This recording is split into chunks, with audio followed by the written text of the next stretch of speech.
Selamat.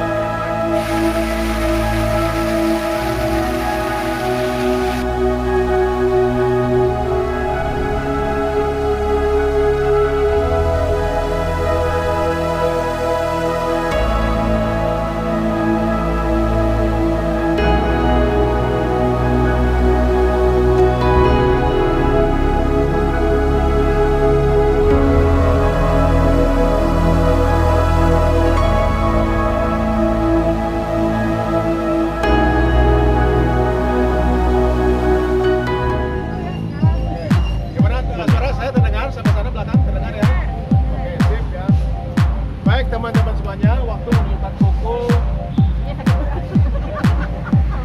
kalau di internet itu jam 6.30 ya, kalau di Andari 6.30 ya, tetapi kita tidak masalah, kita berjalan sekarang pukul 7.36 ya, pas sesuai dengan rencana kita ya. Baik teman-teman semuanya, sedikit perkenalan dulu, pas ada waktu sekitar 15 menit kita break dulu, tapi sebelumnya kita akan sedikit perkenalan dulu ya, supaya tahu lah ya, nanti karena kita pergerakannya menggunakan roda 2, jadi tentunya lah safety nomor 1 ya. Baik teman-teman semuanya, tadi saya sudah merekankan diri, nama saya Denny Sugandi, saya selaku narasumber atau sebagai pemandu. Tugas saya nanti akan memandu teman-teman semuanya untuk bisa belajar ada rahasia-rahasia alam yang ada di daerah Tubungan Batu. Nanti akan saya tunjukkan ada namanya tempat bobolnya Danau Purba Batu di bagian barat. Kemarin yang pertama kita sudah ketemu ada tempat bobolnya yang di bagian segmen bagian timur, kemudian kita geser ke arah barat, begitu ya. Nah, kemudian lokasi itu Cupang Rahong, saya informasikan juga sedikit tentang tips atau berkaitan tentang safety. Satu, kita harus berhati-hati dengan selama perjalanan ya, karena ini jalannya itu adalah country road, kita akan masuk luar kampung. Jadi ini hari Sabtu biasanya agak ramai ya, masyarakat di sana banyak berkumpul. Itu mesti hati-hati. Kemudian yang keduanya adalah masalah kita akan masuk ke kampung terakhir, namanya dari Cupang Rahong, Kampung Rahong tepatnya. Nah, dari situ kita akan jalan kaki sedikit ya, akan kita turun ke bawah ya sampai ke bagian dasar di Cupang Rahong. Nah, begitu ya. Kemudian pastikan air minum selalu bawa semuanya ya. Air minum kalau misalnya teman-teman ada yang bawa nggak air minum, sudah bawa semua ya? Sudah bawa semua ya. Jadi kalau misalnya tumbler segala macam air minum tolong disiapkan semuanya dan pastikan terisi semua. Jadi kalau kita masih membutuhkan air minum setiap saat, gitu ya. Tanyakan cukup terjal ya. Cukup terjal juga. Nanti ada satu titik kita melihat pemandangan.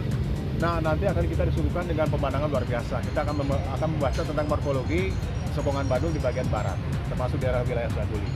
Gitu ya teman-teman semuanya. Nah, kemudian dari terakhir kita ketemu tentang sejarah, berkaitan tentang sejarah radio awal di Hindia Belanda. Rupanya adanya di Cililin. Orang bisa mengenalnya ada di Malabar, tapi ternyata ada radio yang satu-satunya yang masih ada bangunannya ya. Nah, bisa kita kunjungi bersama-sama, melihat bentuk isi bangunannya seperti apa. Itu di sekitar daerah ini. Dan nanti akan dibantu oleh Pak Felix sama Kang Didin ya. Kang Didin akan menceritakan tentang sejarahnya seperti apa. Baik, kalau begitu kita akan berdoa. Saya persilahkan pada teman-teman semuanya menundukkan hati dan pikiran kita sebentar. Berdoa dimulai.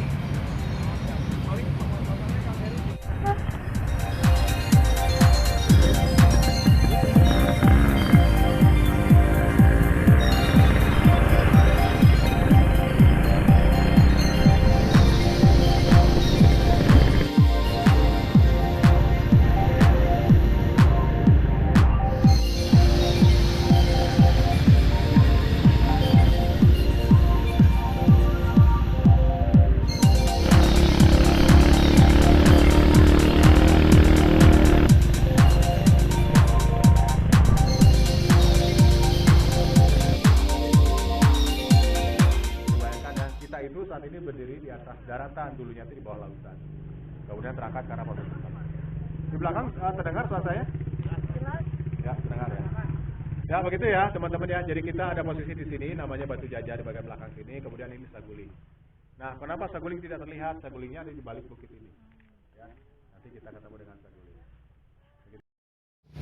Nah, kemudian si Sungai Citarum itu sendiri, yang ini ya, tadinya itu berbelok ke arah utara ke atas, tapi tertutup oleh material dari letusan Tanggung Tarahu yang terbendung, akhirnya tertutup. Apa yang terjadi? Aliran sungai kalau tertutup, apalagi daerah ini lebih rendah, dia akan menjadi danau. Jadi bagian tumbuh air yang cukup besar. Nah, ini akhirnya menjadi danau. Jadi yang pertama terbentuk itu adalah segmen bagian timur terlebih dahulu karena tertutup oleh material letusan Gunung Tangkuban Perahu. Volume airnya semakin banyak, kemudian dia mencari zona lemah. Ya, dia pengen membobol. Ya. Bobolnya di mana? Bobolnya di sekitar Curug Jompong yang kemarin kita kunjungi. Ada dua berarti ya. Ada ada segmen bagian timur dan satu lagi adalah segmen bagian barat. Nah, jadi aliran Sungai Citarum itu dulunya dari sini, kemudian membobol ini ya, Curug Jompong, kemudian dia mengikuti alurnya di Daerah Saguling, kemudian dia mencari celah, di sini ketemu celah antara Pasir Kiara dan Puncak Larang. Akan nanti saya tunjukkan tempat bobolnya di mana. Ya, kalau suka dengan pebobolan nanti akan saya bawa ya. Nanti Kang Cucu akan mempraktekkan bagaimana caranya ya, Kang Cucu. Ya, dulu orang tua kita menganggap bahwa bobolnya Bandung itu adanya di Sangyang Tikoro. Nanti akan saya tunjukkan kenapa bukan di Sangyang Tikoro. Jadi hasil dari penelitian termasuk dari Mekdam, dari almarhum Pak Budi Brahmantyo, dari kelompok yang RCP itu merujuk bahwa bobolnya itu bukan di Sangyang Tikoro. Nanti kenapa tidak di Sangyang Tikoro akan saya tunjukkan di sana.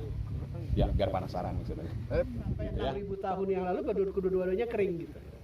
Nah, ini proses nama ini yang bisa teman-teman. Jadi berbarengan keringnya itu berarti. Ya, berdampingan. Ada lagi juga pemilih dari Bandung.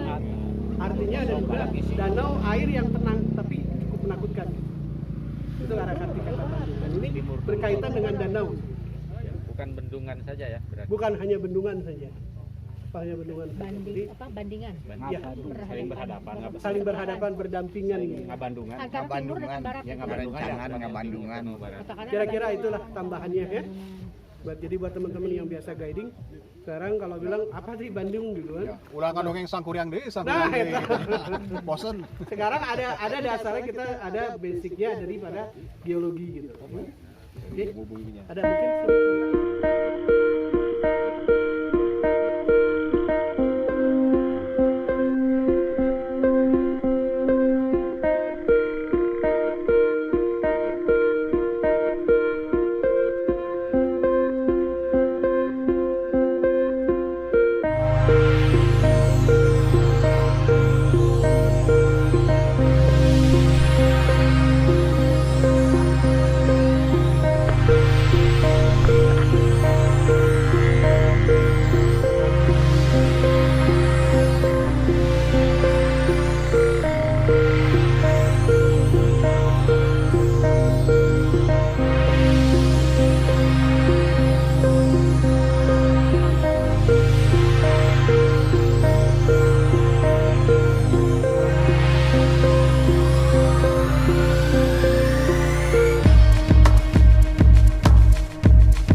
namanya adalah Bendungan Saguling di bagian belakang saya. Kemudian yang paling menariknya apa ya? Kita perhatikan ya. Jadi kalau namanya bendungan itu pasti mencari sebuah celah ya. Ada celah sempit. Kemudian dipastikan bahwa kiri kanannya sebagai angkar atau sebagai tumpuan itu sendiri mesti merupakan batuannya batuan keras. Gaya. Jadi lihat itu adalah jenis batuannya, di sini ada namanya batuannya batu breksi. Ya, strukturnya adalah breksi. Contohnya apa? Kalau kita lihat, coba di sebelah sana ya, saya tunjukkan ya, di atas sebelah sana, yang ada air terjun namanya Curug Halimun. Ya, Curug Halimun, Curug Pelangi. Curug Halimun, Curug Pelangi. Ah, iya, yang sepelangi. Nah, kalau kita perhatikan dari jenis batuannya itu sendiri, itu kan ada bongkah-bongkah, ada fragmental, itu macam-macam, kemudian bertumpuk yang menjadi satu, artinya itu tersemenkan, ya, verifikasi. Jadi itu berasal dari batuan-batuan bongkah-bongkah hasil lepasan dari gunung api. Jadi menurutnya adalah produk vulkanik. Ya. Dan ditanya gunung apinya di mana? Wah, ini kan gunung apinya cukup lama, karena umurnya ini cukup sekitar antara ini adalah formasi Saguling yang umurnya Pliocene. Jadi kalau masih diukur itu sekitar 1,8 juta tahun yang lalu. Ya. Nah, kemudian dulu itu pernah muncul beberapa gunung api. Nah, kemudian si gunung api itu sendiri kemudian meletus dan kemudian materialnya itu sendiri kemudian setelah itu dibawa oleh air, namanya itu prosesnya ada prosesnya lalahan. Yang terbawa semua terendapkan Jadi kiri kanan ini adalah perbukitan breksi semua. Batunya batuan lava. Ya bentuknya ornamental, kemudian bentuk itu namanya breksi. Nah ini termasuk batunya keras. Nah coba kalau kita perhatikan ya teman-teman semuanya, ini adalah celah sempit ya. Ini celah ya. Jadi dulu aliran sungai Citarum itu mengalir ke arah sini, yang mengalir ke arah sini. Kemudian ini adalah segmen yang ditutup dan dibendung. Kemudian aliran pipa pesatnya bukan di sini, tapi di inteknya di sebelah sana, di sebelah kanan saya atau sebelah barat. Ya, jadi dialirkan ke arah sana, kemudian masuk ke pipa pesat, kemudian nanti dimasukkan dalam turbin untuk digerakkan dan berubah menjadi tenaga listrik. Ya, jadi kita berada persis ini adalah di celah untuk penutupan, namanya adalah saguling. Nah, sekarang ini untuk menjawab teman-teman, Sanghyang Tikoro ada di mana? Ya, Sanghyang Tikoro itu ke arah utara lagi, ke arah bawah dari sini. Jadi kalau dari informasi bahwa bendungan di atas itu, berapa ketinggian paras airnya? Yang itu ketinggiannya itu sekitar 625 meter di atas permukaan laut. Gitu ya teman-teman ya. Jadi kemungkinan kita berada saat ini sekitar berapa? Sekitar mungkin tidak lebih dari sekitar 590 atau 570 meter di atas permukaan laut. Nah kemudian Sanghyang Tikoro, itu ada di mana Sanghyang Tikoro? Ada sebelah utara. Berarti semakin turun ya. Semakin turunnya ke bawah atau ke atas? Ke bawah. Ke bawah ya. Turunnya ke bawah. Kalau masuk ke dalam, kalau keluar ya. Masuk ke dalam, keluar. Nah, posisinya itu yang menentukan. Karena di sini ketinggiannya adalah 600, kemudian Sanghyang Tikoro itu ketinggiannya adalah di 300. Karena kalau secara logika kira-kira bobolnya di mana air itu kalau saya mengalir? Apakah di ketinggian lebih rendah atau di ketinggian lebih atas? Ya, jadi artinya boleh dikatakan bahwa kita melihat bahwa bobolnya Danau Bandung Purba untuk bagian segmen barat itu ada di sini, yang di atas ini kemudian mengarah ke arah sana. Dan ini adalah perbukitan breksi yang dijebol, jadi erosi ya sebetulnya. Jadi bayangkan ini dulunya bersatu ya, dulunya bergabung semua, ada celah, ada sebelah sempit, kemudian terobos oleh aliran air karena prosesnya dalam waktu yang sangat lama sekali sampai jutaan tahun bahkan, dan kemudian terjadi tererosi ya. Tadinya ukurannya akhirnya seperti kecil, kemudian dierosi dengan aliran air yang sangat kuat sekali, akhirnya dia menjadi semakin melebar. Jadi kan kayak batuannya keras sekali ya, batuan vulkanik. Ya, batuan vulkanik. Ini kalau mau ke sini ya, Bentuknya seperti tidak ini, bobol itu nggak mungkin dari bawah sini kan? Ya, Pasti dari atas. betul. Jadi artinya ketika ini mungkin ada celah dulu, celah sempit lah ceritanya mungkin ya. Dulu ada celah sempit karena airnya cukup deras dan intens dan stabil. Akhirnya kan digerus terus kan.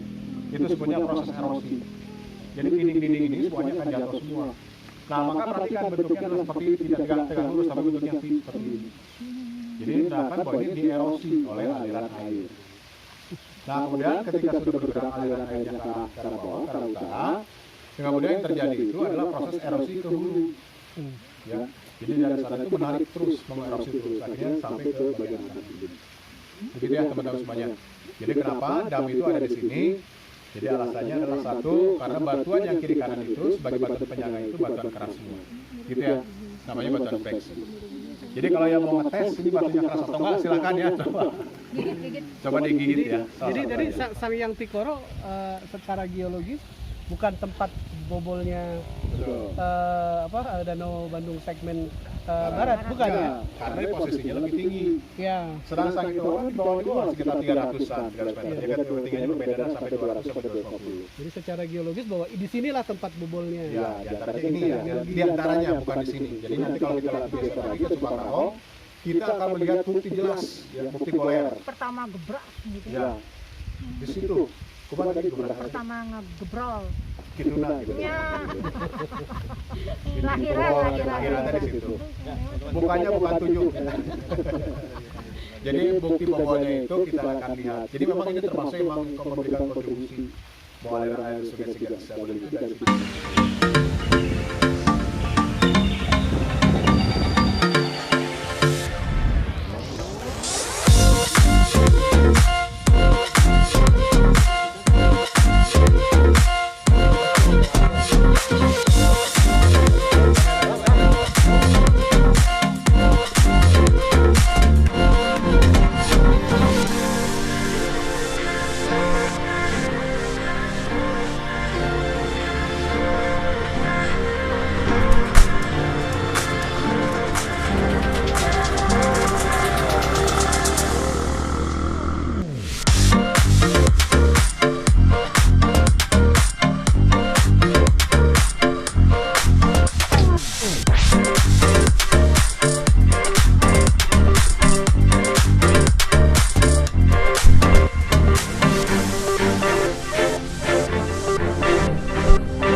Cikarang dan Pasir Kiara sebelah sana. Di tengah-tengah itu dibelah oleh Sungai Citarum.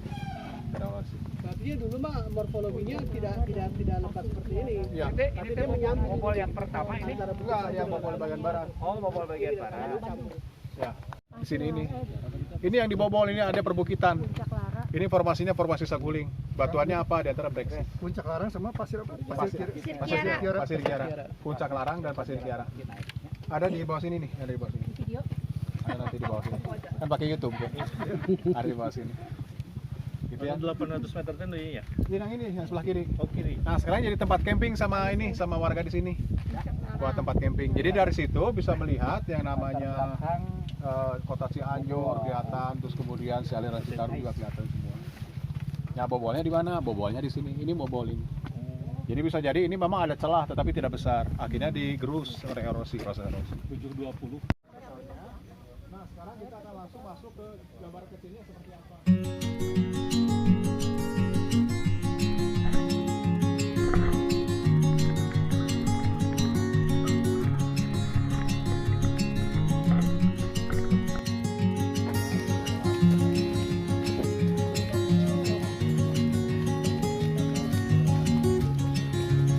Jalannya kita sama-sama untuk mencapai ke Cukarahong. Jalannya agak sedikit mundur, turun ke bawah dan jalan setapak. Ya, dari sini jalannya masih aspal, ke bawah nanti semuanya udah jalan tanah. Jadi semuanya hati-hati, mohon kerjasamanya.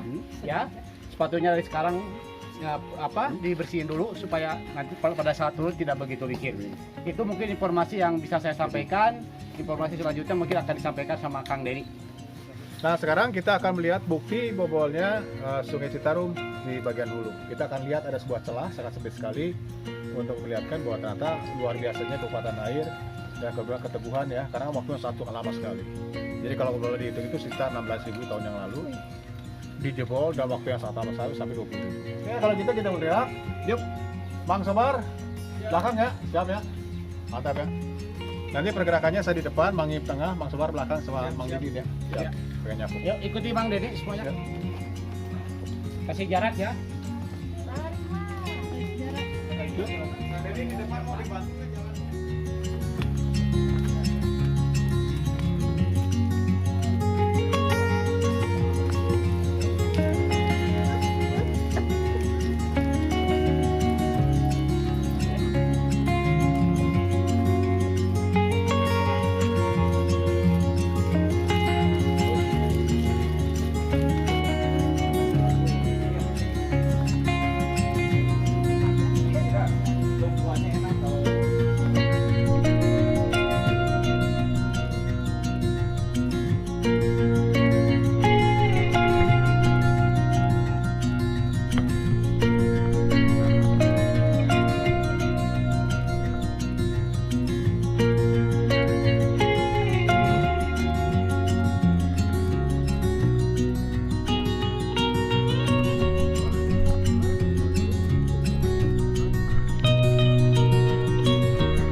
sungai kecil tenang gitu. Yang terancam tak ada ada sudah balik.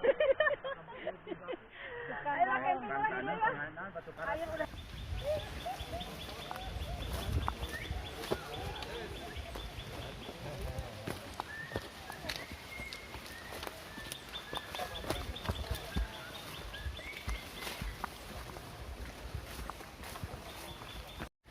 Sekarang perjalanan menuju Cukang Rahong. Setelah tadi istirahat di Curug Naon beta Kang? Muara. Di Muara. Istirahat di Muara, lanjut ke Cukang Rahong. Jadi mapai-mapai walungan di celah-celah anu baheula tempat bobol Danau Bandung Purba. Lumayan jalana. Labuh mah teu nyeri ngan era. Ah, sip.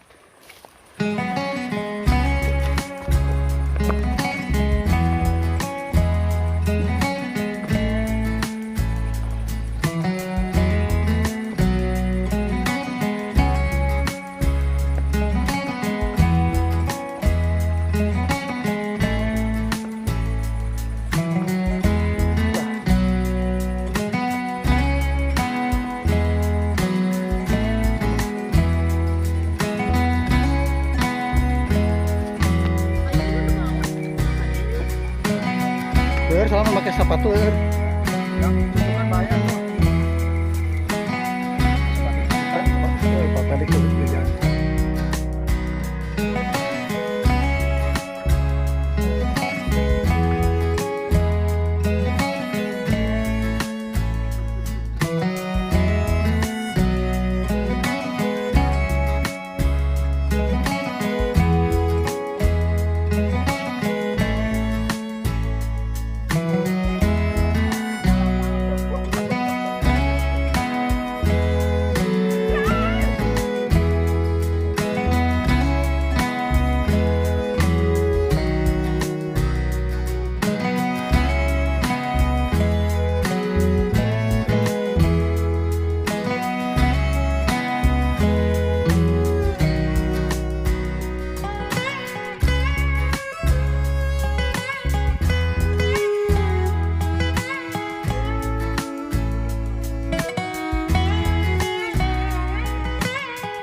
Aman. Nih lewat sisi.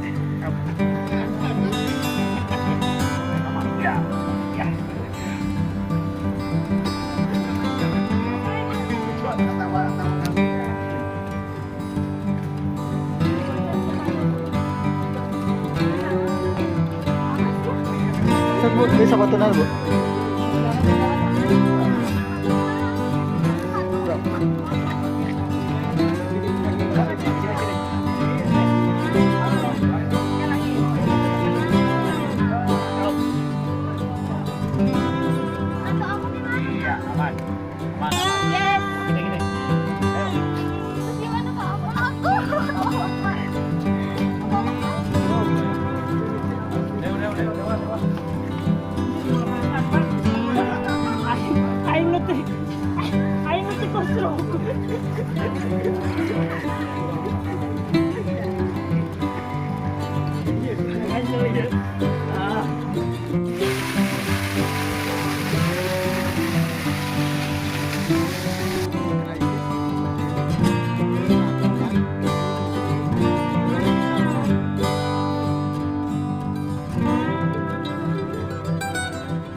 Perhimpunan Pramu Wisata Indonesia jadi KJW ini adalah kegiatan terpilih dari Perhimpunan Pramu Wisata Indonesia.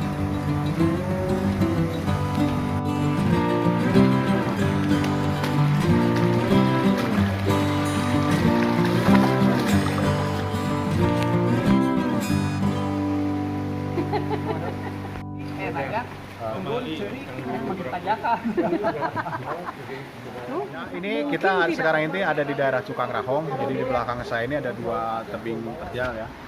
Nah, namanya adalah Rahong dalam bahasa Sunda. Dalam bahasa Sunda itu adalah sebuah tebing terjal, di bawahnya ada sungai, dan itu disebutnya adalah Rahong. Nah, kemudian di atasnya sekitar tahun 40-an ya sampai tahun 70-an dulu itu pernah ada jembatan yang dibikin oleh masyarakat ya, terbuat dari bambu. Nah, itu untuk menghubungkan antara Baranang Siang sampai Batu Jajar. Jadi dianggap bahwa ini celah sempit untuk menyeberangi Sungai Citarum pada saat itu. Jadi bisa dibayangkan bahwa masyarakat melihat ya di sekitar Baranang Siang ini celah yang paling baik atau tempat yang paling pendek untuk disedimentasi ya paling di sini, Cukang Rahong ini. Itu satu ya. Dan kemudian yang berikutnya ini adalah bukti sejarah secara geologi bahwa ini tempat bobolnya Danau Bandung bagian barat. Ya, bobol di antara di sini. Jadi bobol ini adalah tebing dengan strukturnya adalah breksi. Jadi ini menandakan bahwa ini dibobol dengan prosesnya adalah dengan proses erosi. Dan ini menandakan bahwa kalau kita lihat tebingnya itu sangat suram sekali, menandakan airnya sangat deras dan stabil. Nah, bisa dibayangkan bahwa ketinggian air pada saat itu menurut masyarakat informasi dari masyarakat tahun 60 itu sekitar antara 12 sampai 15 meter ketinggiannya. Jadi begitu kuat ya terasa. Nah itu sebelum ditutup. Nah karena saat ini sudah ditutup oleh bendungan Saguling, kemudian aliran airnya dialirkan melalui Kota Pesat. Nah kemudian otomatis ini menjadi kering. Jadi air ini mungkin datang dari beberapa daerah aliran sungai kecil, kemudian bergabung. Begitu. Kita lanjut lagi ke lokasi berikutnya.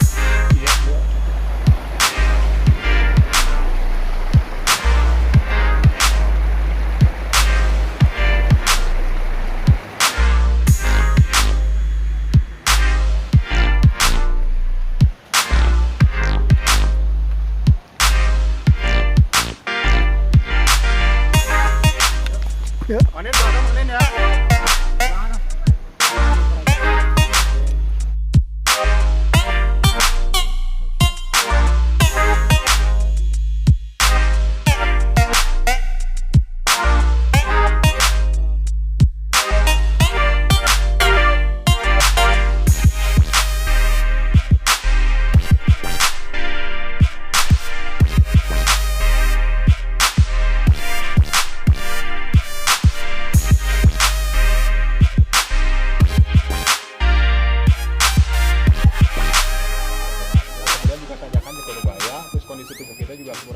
fit ya, itu akhirnya tidak mungkin.